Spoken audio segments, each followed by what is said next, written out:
Ok, en la actividad de la clase de hoy vamos a hacer algo un poco diferente. Vamos a utilizar ya no solamente salida, sino que también vamos a ocupar una entrada, ¿ya? En este caso va a ser una salida un diodo LED y una entrada un pulsador.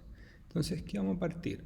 Vamos a partir diciendo, en este caso, int LED igual a, vamos a poner el pin LED en el 12, puede ser cualquier valor, y vamos a poner pulsador. En este caso vamos a decir que va a quedar en el en el 12, el otro en el 2 y en este en el 12, ¿ya? Muy bien, vamos a hacer la declaración de estos en el void setup. Vamos a decir pin mode, vamos a decir que en este caso el pulsador va a ser un input, ok, y vamos a decir pin mode, vamos a decir que el LED va a ser un output, y ahí tenemos hecho la declaración. O sea que uno va a ser la entrada y el otro va a ser la salida. Entonces nos vamos al void loop, al ciclo de repetición. ¿Qué vamos a hacer acá?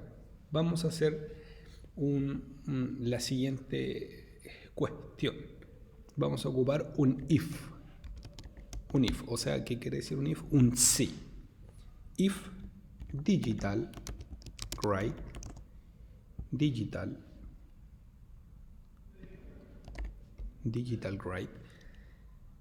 perdón, me equivoqué, digital read.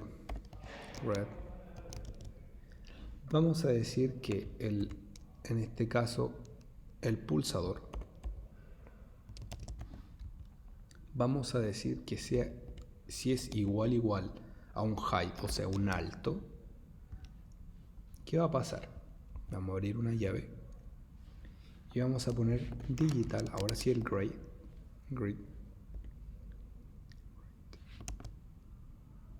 vamos a decir que el LED obtenga un high.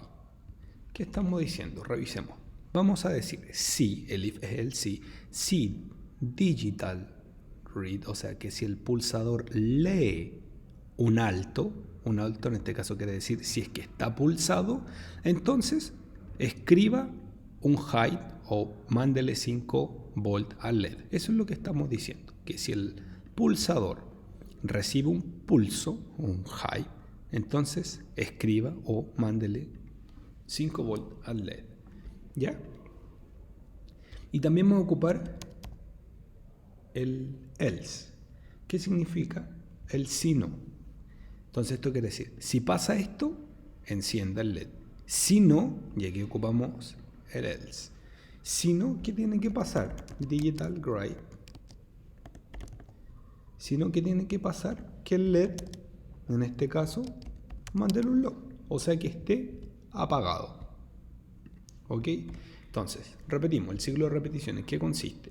Que si el pulsador, if si, digital read, nosotros le enviamos al pulsador un alto, o sea que está pulsado, entonces envíele 5 volt al LED. ¿Para qué? Para que se encienda. Si no ocurre esto, si no está pulsado, si no, envíele un low, o sea que se mantenga apagado. Voy aquí a Tools, voy a poner la tarjeta 1 y voy a verificar, compilar y no hay ningún error. O sea que voy a copiar este código. Insisto que esto lo podemos hacer directamente en Tinkercad.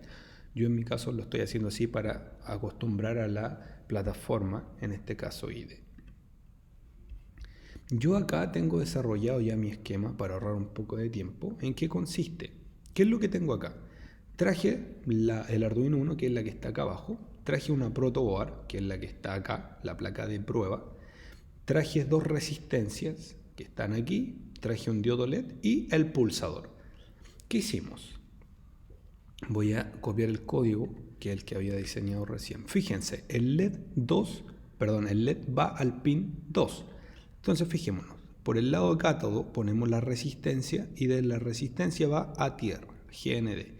Y por el otro lado, el ánodo va al pin 2. ¿Por qué el pin 2? Porque era el que acabamos de declarar acá.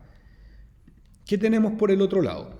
Tenemos 5 volts que alimentan esta línea, que de aquí se va a tomar para el pulsador del terminal 1A. Cuando nosotros extraemos un pulsador, lo ponemos acá, aquí mismo aparece 1A, 2A, 2B, terminal 1B. ¿Ok? Entonces, en el terminal 1A nosotros introducimos 5 volts. Mientras que por el terminal 2A le ponemos una resistencia y que lleve a tierra, al negativo. Y por el otro lado, en este caso la terminal 2B, la enviamos ¿a dónde? Hacia el 12. ¿Por qué el 12? Porque nuestro programa decía pulsador al 12. Entonces vamos a hacer la simulación, vamos a arrancar esto. Y si se fijan, esto está apagado. ¿Por qué? Porque el programa nos decía que si yo no pulsaba, el LED tenía que estar encendido. Pero si yo pulso, voy a hacer clic, el diodo se enciende. Voy a soltar, se apaga, pulso, se apaga, pulso, quito, se apaga. O sea que cada vez que yo pulse, este LED se enciende, cada vez que yo lo suelto, este LED se apaga. ¿Qué fue la declaración que habíamos hecho? Si es que le envío un pulso, se encienda el LED. Si no, que esté apagado. O sea que este fue el trabajo que nosotros estábamos desarrollando. Ahora tenemos un trabajo ya con entradas y con salidas. Enviamos un pulso, se enciende, quitamos el pulso, se apaga. Si no prendemos, si no pulsamos, se mantiene apagado. Entonces la actividad que va a quedar de tarea va a ser desarrollar que yo le envíe un pulso, suelte y el LED se mantenga encendido. A esto nosotros le llamamos enclavamiento. Luego que le enviamos otro pulso y ese LED se apague. O sea que con un puro pulso, aquí en este momento yo estoy pulsando y mantengo pulsado, pero yo creo que con un puro pulso se mantenga encendido y con otro pulso se mantenga apagado, sin la necesidad, obviamente, como dije recién, de mantener siempre pulsado este botón. Así que terminamos esta clase de entradas y salidas.